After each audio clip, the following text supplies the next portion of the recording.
to buy tops and sell bottoms for everyone else to eat from their flesh. That's how it goes. Well, actually, maybe let me rephrase this question. So I guess this is why some people think Hex is a Ponzi scheme, because it's designed to make everyone money, right? Or am That's I not how kind that of works. I'm okay? sure you'll find people that get wrecked because they buy tops and sell bottoms, But or they emergency end stake and pay penalties. There's been a billion Hex of penalties paid this year. That's about $80 million. Could you maybe go through the gamification of Hex and the Sure, game it's real theory? simple. Bitcoin, you can only do two things with it, literally. Two things. You can mine it, which inflates it, and then you give those coins that you minted, you sell them to pollute the environment, to pay electricity companies, and give them to weird foreign companies that test your equipment a little bit longer than they should to make yours less profitable. Or maybe start their own fake Bitcoins that they try and replace the real one with, like Bitmain did. So that's what happens in the Bitcoin ecosystem. You can mine it or you can send it, and that's it. That's all you can do. You can mine it or you can send it. And every Bitcoin that is in anyone's hands went through a miner first, and he dumped the price to pay electricity bills. Is there any other features you've got? Sure, time locking. Do you get paid to time lock? No. So does anyone do it? No. Okay, what else can you do with it? That's it. That's literally all you can do with it. You can mine it or you can send it. Okay, what can you do with Hex?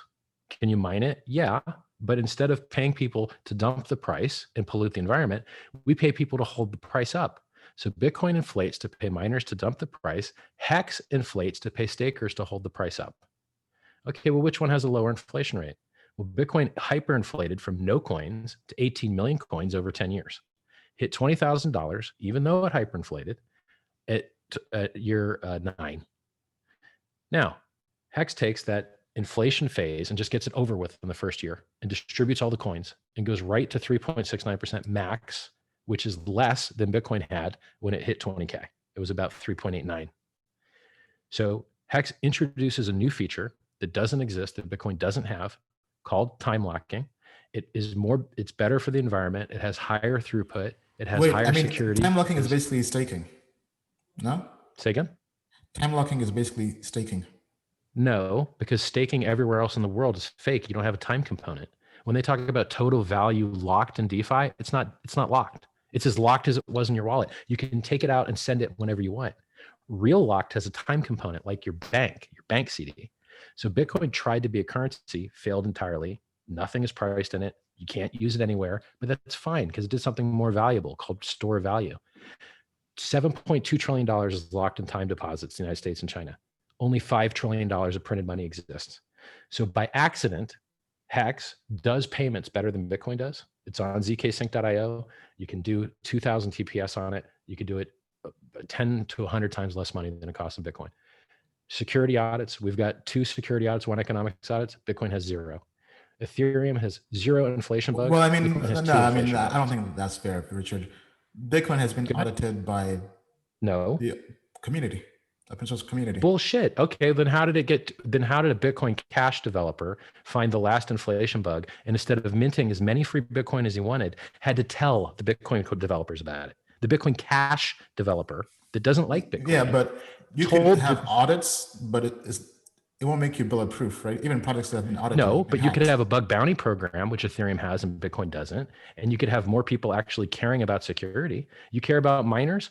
If the miners get evil and start doing bad things, you know what Ethereum does? They have already got tested a proof of work change. They're ready to do it. Does Bitcoin have a proof of work change tested and ready to roll out? No, because they don't actually care.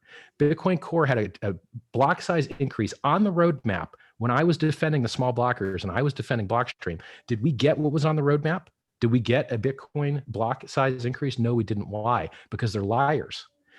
What happened to all the Bitcoin developers that worked for Blockstream? They left. Peter Wooley, who's the guy that is in charge of the GitHub, the lead main developer of Bitcoin Core, does he work for Blockstream anymore? No, he left.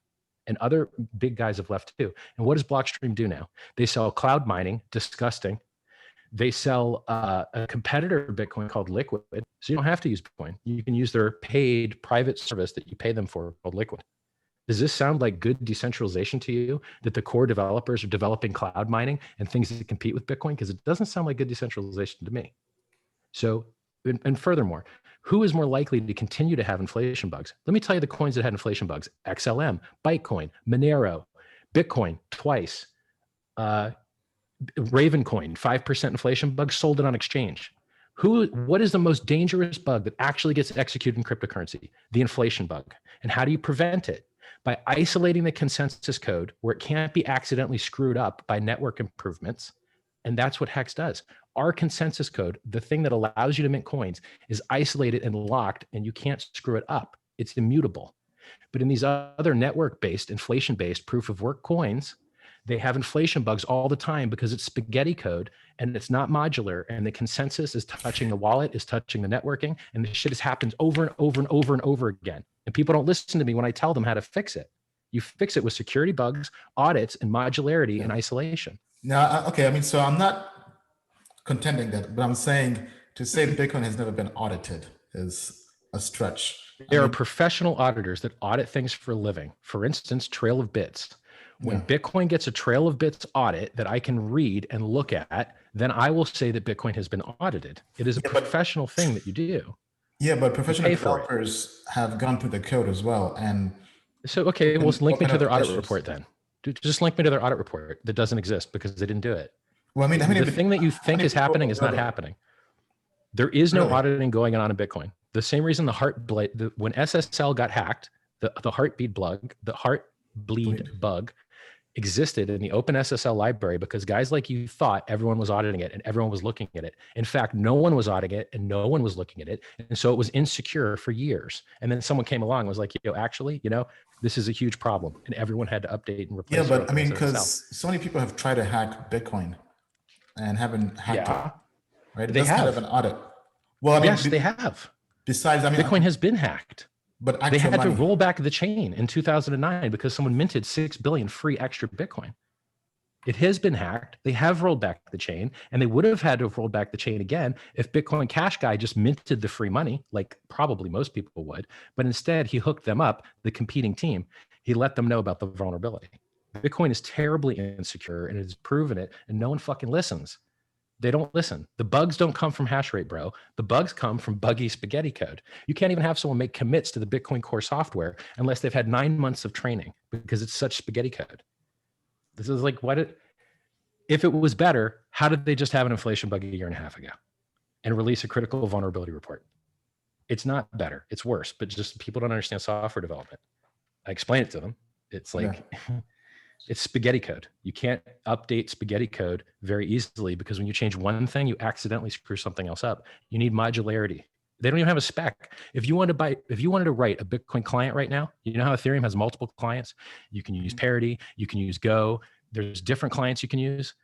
There ain't but one Bitcoin client that you could use, basically. Everyone uses Bitcoin Core, and there's no spec that you could write to. So if you wanted to go start writing your own Bitcoin client, ain't no spec, no written spec for you to write to. You're on your own. So Richard, to kind of bring this back up to water, so you're saying basically open source communities can't really be trusted to vet code? No, which is why they get bugs all the time, because security, analyzing the security and running fuzz testing and understanding where vulnerabilities happen and garbage collection and memory management and overflow and race conditions and off by one errors. These things are a specialized endeavor that takes specialized effort and specialized targeted research. And just trying to build new features does absolutely nothing to address that. Nothing. Which is why you see crypto projects getting nuked left and right. Hex doesn't, because we did everything right and delayed a year and got 3 audits in economics and 2 security. Everyone else just launches and it's like, oh, we hope it works out. And then they get the shit hacked out. What companies did you use? Everybody's money. For the audits? Say again? What companies did you use for the audits? We used Chain Security and we used CoinFabric. And I can tell you, Trail of Bits does good work. There's some guys that do ZK stuff now that do good work. You can look at who audited Compound. And all these are on the site or available? If you go to DeFiSafety.com, there's a guy that reviews everybody's audits. He looks at new projects that are out, DeFiSafety.com. He looks at new projects that are out and looks at the audits they got, looks at their software repositories, and rates which projects are garbage and insecure and which projects are actually good. So go to DeFiSafety.com. Yeah, I'm actually part of the Telegram. What you're looking at did well or did poor. Let me pull this up here. we've kind of gone off on a tangent, but okay, so they've done code reviews on Aave, Acropolis, Ampleforth, BZX. Is Hex here? Okay, Hex. Yep. So what do you think of the audit they have here? Well, he's not reviewing the audit. He's reviewing the processes around the audit. So does the audit match the code that's actually on the blockchain? Or did you have a different code audited? Yeah, looks like he says you can work on testing. Yeah. When you write software, you can write a bunch of tests that go, okay, this is 2 + 2 is supposed to equal 4. And then you write a test that goes, okay, does it really equal 4? And basically there's a computer science argument as to how valuable testing really is, that form of testing. So we've had 2 security audits, we've had fuzzing, but no one has gone through and been like, oh yeah, 2 + 2 is supposed to equal 4. It's like, it's remedial. It's not, it's like, yeah, that but I mean, form of testing isn't actually testing. Okay, I mean, so that's maybe Bitcoin has had inflation bugs, but I mean, because Bitcoin has been around for a while, and lots of security researchers have tried to hack Bitcoin, right? And no, this is pretty. Haven't. Or you would be able to link me to the results of their efforts. You're dreaming this shit. I'm telling you, they haven't. You see all those reports there? Where's Bitcoin's audit there? It ain't there because there isn't one. There's no Bitcoin audit. It does not exist. The only audit I'm aware of that was ever written anywhere related to Bitcoin was back in 2013. Someone from the Bitcoin Foundation paid somebody to write a list of existential risks and their likelihood to Bitcoin. It had nothing to do with the code. It had to do with price and miners and a lot of other stuff. There is absolutely no security audit for Bitcoin at all. It does not exist. I'll have to. Or you can read it. All right. Well, let's check in here with the audience and see how we're doing.